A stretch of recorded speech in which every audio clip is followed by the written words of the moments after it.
Bon, camarades, permettez-moi tout d'abord de présenter les salutations fraternelles de l'UCR et de tous ses syndiqués en France.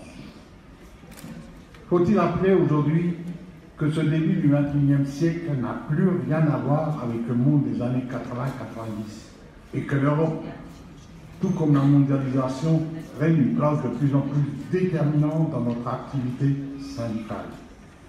Deux mots sur l'actualité en France. L'actualité en France, c'est la loi de travail.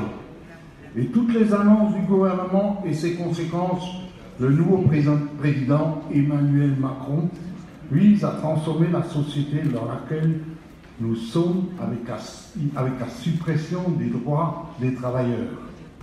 Avec la loi travail, l'accord d'entreprise l'emporte sur les accords de branche. Ça veut dire quoi? Les grandes entreprises auront toute l'attitude à revoir les salaires, bien sûr, à la baisse. Le 13e mois, on peut revoir le 13e mois, les primes de vacances. Et donc, cela génère automatiquement des baisses de retraite en fin de carrière. Baisse de salaire, baisse de retraite. Les situations de travail, les produits dangereux et cancérigènes sont banalisés dans le monde, dans les entreprises. Les employeurs ne seront plus responsables. Combien de retraités seront concernés en fin de carrière par ces maladies? Il s'agit d'une véritable catastrophe. Et cela est de pire, et pire encore, toutes les couches de la population sont concernées. Les emplois aidés qui permettent à 60% des jeunes concernés de pérenniser leur emploi est foutu. L'égalité entre les femmes et les hommes est mise à mal, mais aussi les pensions des retraités. L'augmentation de la CSG, la contribution sociale généralisée en France, 1,7 points, soit 25% d'augmentation de la cotisation, alors que les retraites sont gelées depuis 2013 et qu'on vient juste de nous annoncer une augmentation de 0,8%. Cela fait plus 4% de perte du pouvoir d'achat depuis 2013 pour un retraité et près de 20% pour les 20 dernières années. C'est quand même quelque chose. Le 28 septembre dernier, de nombreuses actions en intersyndicales ont eu lieu en France. Près de 80 000 retraités étaient dans les rues. La FERPA a tout intérêt à être plus près de l'action avec les retraités, mais également des actifs. Car ce qui se joue, c'est la pauvreté organisée des retraités et des futurs retraités en Europe.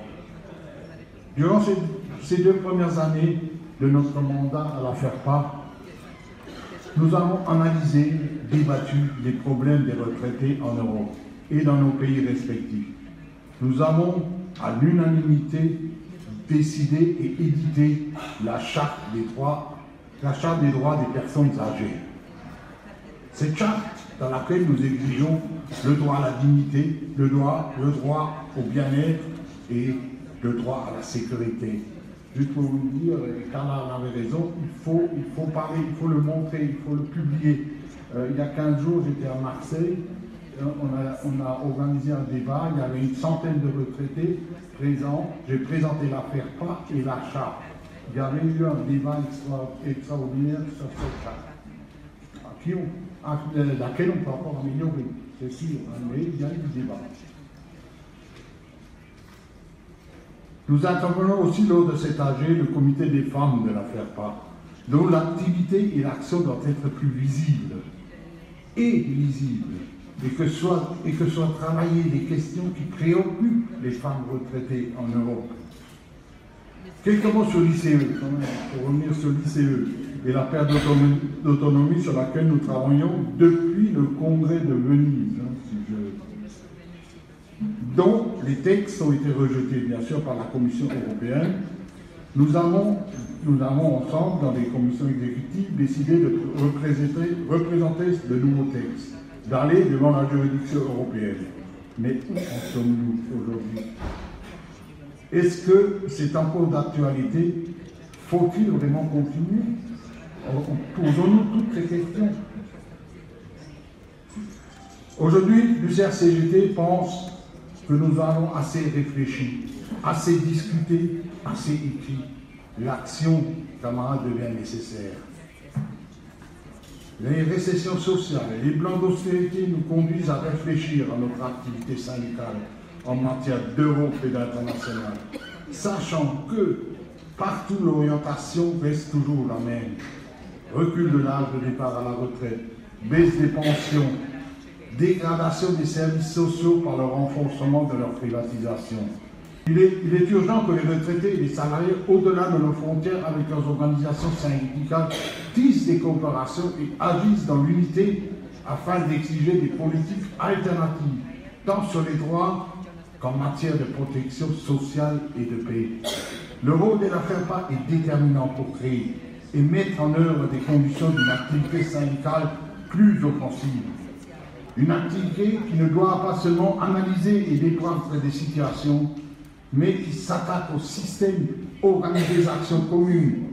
Oui, même en intersyndical, en intergénérationnel, je veux dire. Et Lucas l'a bien dit, il serait prêt à participer à ces actions. L'UCR-CGT proposons, avec l'ASPI CGIL, en espérant fortement que tous les syndicats membres de la FARPA rejoignent ces propositions, que cette Assemblée générale de mi-mandat de Rome prenne une décision pour organiser une action convergente et unitaire européenne sous l'égide de la FERPA partout dans les capitales européennes. Et on peut même penser avec une des capitales européennes qui va converger les dirigeants de l'organisation de la FERPA. Cette action portera les revendications communes des retraités pour une Europe sociale, des pensions et des retraites de haut niveau. C'est ça que nous devons décider lors de cette réunion de mi-mandat. Pour terminer, rappelons que lors des derniers congrès nous avons interpellé la CES et le secrétaire général Lucas Minzentini qu'il n'est plus possible qu'une organisation syndicale européenne comme la CES ignore les revendications de plus de 80 millions de retraités. Lors de cette AG de la CES, lors de la dernière AG de la CES, il a dit au vote de la reconnaissance et le droit de vote de la FERPA aux réunions plénières de la CES. Plusieurs pays se sont abstenus, ont monté contre. Résultat, le droit de vote de la FERPA à la CES est refusé.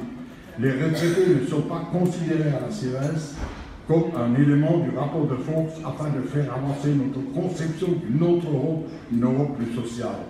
L'UCR demande aujourd'hui à la direction de la FERPA d'obtenir et diffuser aux syndicats les résultats de ces votes pour pouvoir réagir et interpeller les syndicats concernés.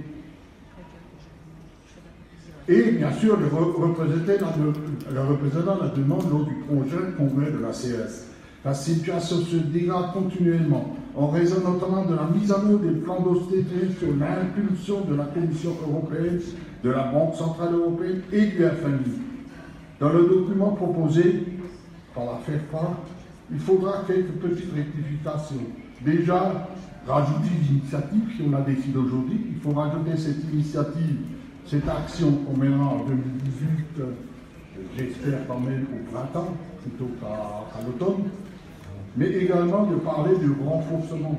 Dans le document, il faut parler de renforcement par de nouveaux syndicats, des syndicats non représentés aujourd'hui à la FERPA.